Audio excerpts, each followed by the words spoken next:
So I never thought I'd be using an orange phone, but here I am using and actually really enjoying to use the iPhone 17 Pro in cosmic orange. Now I still don't know what makes it cosmic orange. I didn't know orange was a cosmic color, but hey, here we are. This is the iPhone 17 Pro in cosmic orange, and I have a lot of thoughts about this phone after using it for the past couple of weeks since its release. Now, it's quite safe to say that this phone has come under quite a significant amount of controversy, a decent amount of scrutiny, as well as quite a lot of praise. And there's a bunch of reasons for that. Number one is the overhaul in the design that this iPhone has come across. Compared to the two previous generations, which offered a titanium body, this one now boasts an aluminium body, which a lot of people are criticizing because they're saying, well, aluminium is a weaker metal. Why would you go from something like titanium to aluminium? And then obviously the overhaul of the design, such as the extension of the camera bump into more of a camera visor. I don't know what you would call it. It's still a camera bump, but it's a wider bump that kind of fits across this entire width of the iPhone now. And then you've got this two-tone kind of coloring here because the back panel here is actually glass to be able to account for the insights and the heat management that this phone has. Now, the unibody aluminium design of this phone was built for the heat management, and that's what Apple have said, because this phone also has inside of it a vapor chamber, a vapor cooling chamber, which helps keep this phone significantly cooler than its predecessor. And now, like I said, I didn't think that I would enjoy this orange color, which again was another point of controversy, because this year what Apple decided to do was, instead of have a black iPhone as one of the standard colorways for the Pro model phones, they decided on going with an orange colorway. And not only that, all you're getting this year is an orange, a silver, and a deep blue, and that's it for the Pro model phones. And a lot of people did not like that because the black color generally tends to be the most popular, and this year I did also think that, oh, I'm gonna go for the black one this year, but then there was no black because apparently orange is the new black. And honestly, and I've kind of fully embraced it by having even orange watch strap for my Apple Watch Ultra 2, and you know, I think that it looks cool. I think the orange is a nice color, and I do see myself using it for the next 2 years or so because that's the kind of cycle that I'm on. And so as for the design of the phone, a lot of people love it, a lot of people absolutely hate it, and of course everybody is entitled to their own opinion. Personally, I don't really mind the design. It's probably not my favorite of the Apple iPhone designs, but I don't mind it at all. I think it's quite a nice looking design. I don't like the two-tone colorway, but the orange I really like, and it's definitely my favorite color. Again, controversial. A lot of people love the orange. A lot of people absolutely hate it. I think it's the best color this year because it stands out. It's bold, it's bright, and it just shouts uniqueness. And again, it's an iPhone, so it's not really the epitome of uniqueness in itself. But using it for the past couple of weeks, it's not just the design that's different. Inside is quite different as well. This phone is now boasting the A19 Pro chip, which is significantly faster and just able to handle everything that you throw at it without much of a hitch. And yes, every year this is the case because every year the demands of the phones and the usage of these phones definitely changes. Once again, this year 256 gigabytes was the base storage capacity available for the Pro model phones. However, I went for the 512 gigabytes just like last time, just to be safe. I didn't really need 1 terabyte, 2 terabytes, etc. because I don't see myself really using up all of the storage like that. But the A19 Pro chip, like I said, it's lightning fast. It's built to be able to handle all the AI tasks the Apple Intelligence in this can now do, thanks to iOS 26, which has significantly improved the AI, but also significantly improved the overall kind of user experience of the phone. I don't know whether you'd say improved, but definitely changed it. Now with iOS 26, you've got Liquid Glass, which is this kind of glass-like UI system that's all like transparency and stuff like that. And honestly, it's quite cool, and the ability to kind of turn it into like this transparent glass unicolor color when you customize the phone is quite nice. Obviously, you can change the icons back to just being standard, but I kind of like, I'm liking the look that I've got here with this phone right now. Apart from that, it's an iPhone. the usage is fantastic. It runs smoothly just like an iPhone should and does. And you know, it feels like you're using an iPhone, but just a little bit more efficient. But there are a couple of noticeable things that they've changed. On top of that is the display is now much brighter. You've got this 3000 nit display, which is actually fantastic to have outside because it's brighter than any iPhone has ever gotten. And I absolutely love that, because having a bright display, especially when you're out and about in the sun, or in countries where you have a lot of sun. In the UK, we don't really get that much, but you get what I'm saying. In bright environments, being able to use a phone that's brighter is just nice. And personally, I like having brighter phones just because I've got terrible eyesight, and being able to see a phone that's a lot brighter is better for me. And then on top of that, you've got the battery improvements, because this year they're also boasting the fact that the batteries on these phones are significantly better. Now, I've got the Pro model here because I just didn't think that the Pro Max was necessary, but as you would imagine, the Pro Max phones have the best battery life, and then the US models or the international models with the eSIM only have even better battery life, just because they don't have that little extra space for the eSIM, and so the batteries are naturally going to be a little bit bigger, but the difference is absolutely minimal. And battery tests by other YouTubers and users and tech gurus have shown that actually the 17 Pro, the battery on the 17 Pro is better than it was on the 15 Pro Max, for example, which for me is fantastic because I had the 15 Pro Max and the battery on that thing already was great, and to have something that's got even better battery life, fantastic. And honestly, a whole days of usage on this thing, and I didn't even feel the need or the urgency to want to charge it even by the end of the day, where I had significant amount of battery left after a whole days of heavy usage. I even used this on a professional shoot. Yes, I used the iPhone 17 Pro on a professional shoot. I'll get to that in a second. But filming with this phone on a professional shoot for a couple of hours, it wasn't a long shoot, but it was a good couple of hours, and it was running for pretty much majority of the time. It only dropped by like 40%, and mind you, I'd been using the phone earlier in the day as well, so you know, some of that came from there. So from 100% down to about 61% I ended at. Or was it 59%? I don't remember off the top of my head. But that's significantly good. That's very, very good. The fact that you can push the phone like that and use it to its maximum kind of capacity without worrying about battery life is something that you definitely want from a smartphone. And this probably has one of the best batteries. But this probably has one of the best batteries iPhones have ever had. Like I said, I went for the Pro model instead of the Pro Max model this year, mainly because I already have the Samsung Z Fold 7, and for me, I didn't need the larger screen real estate because I have the Samsung Z Fold 7, and that's obviously got a larger screen that I've got access to, and I really did want to keep a slightly smaller footprint when it came to my iPhone, just so that I would be able to carry around two phones with me much more easily, which is something I do.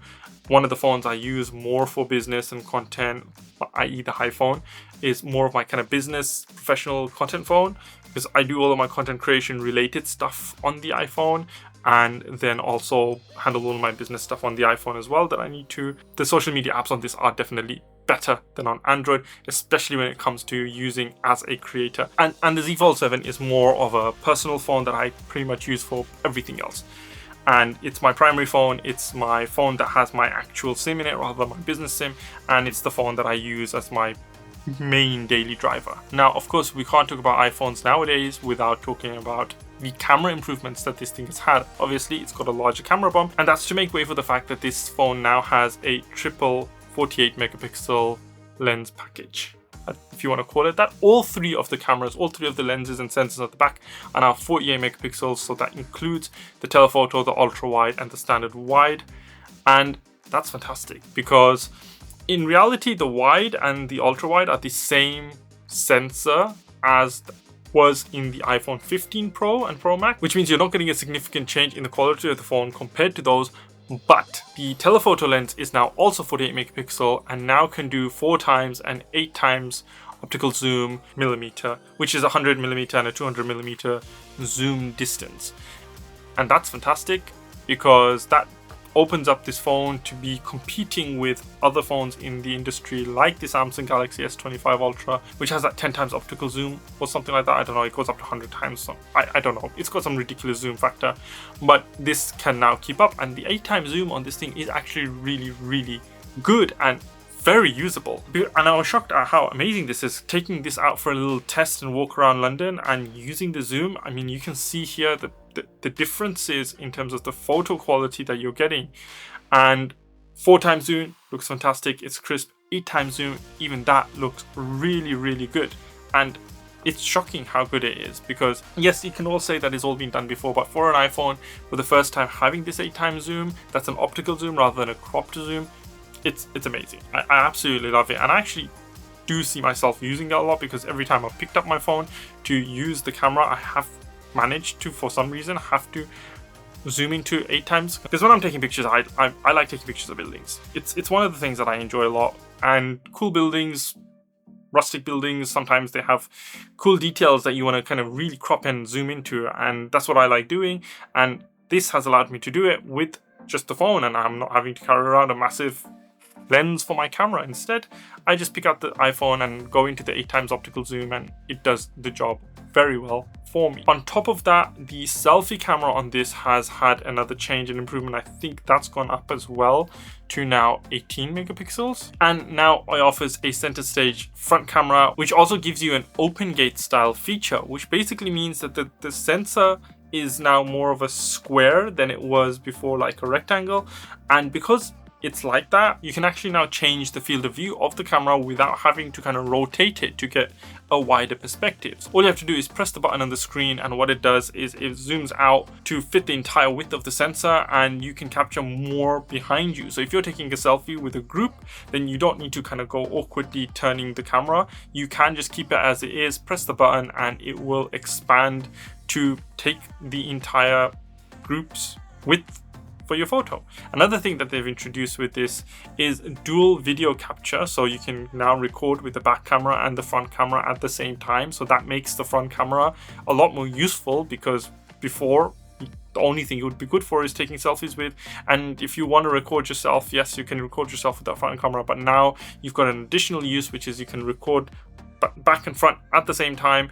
And what it does is it bakes that into the camera for you, which is a little bit annoying because Androids have that dual camera feature, and they can actually record 2 separate video feeds and save them as 2 separate videos as an option. And I think that would have been a lot more useful. I don't know whether Apple is going to introduce that with an update sometime, but it would be very handy to see that. Now, the photo improvements on this thing, like I said, are absolutely fantastic. I love that 48 megapixel fusion camera set that it's got now, if that's what it's calling it. And then the array of usable focal lengths you've got. They're saying you've got what, like 8 pro lenses at your disposal. It's 3 lenses with 8 different focal lengths, but yeah, they're saying it's like having 8 lenses. But it's handy. I love that. And being able to take photos with the iPhone and getting really good quality has always been a fantastic feature of the iPhones.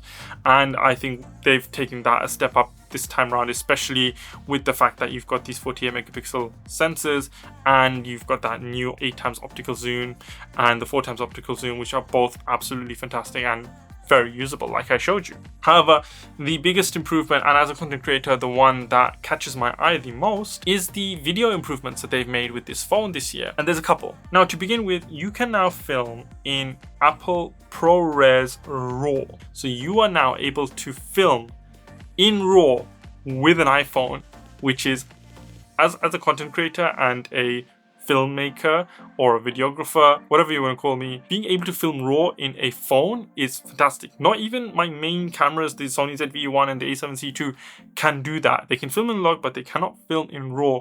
A RAW is a feature that previously was for higher end cinema cameras, and you can do that now with an iPhone. Now, admittedly, in order to do that, you still have to use an external drive to record that footage too, just because you need more storage, because RAW files are massive, and to be honest, you'd want that because, like I said, the files are huge and you don't want to be using up your entirety of the iPhone storage with RAW files.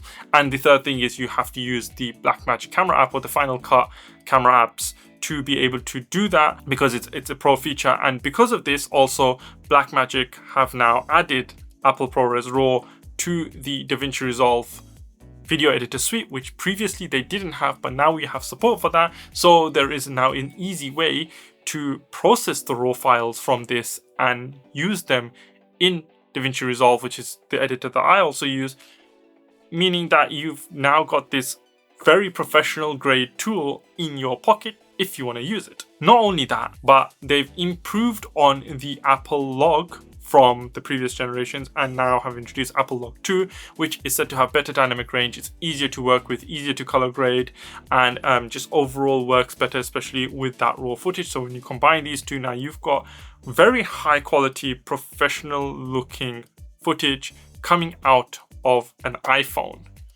making it into a very powerful creator's tool. And the third thing that is the cherry on top of everything else is, with all of that, you can also now film with the back cameras in OpenGate whilst recording in ProRes RAW, whilst filming in Apple Log 2. Again, you still have to use the Blackmagic camera app or the Final Cut camera apps to be able to do that. However, that is an amazing feature. And for those of you who don't know what OpenGate is, it's basically using the entire length of the camera sensor to film. Traditionally, when you've got a camera like this or any sort of camera and it's filming, it doesn't use the entire length of the sensor.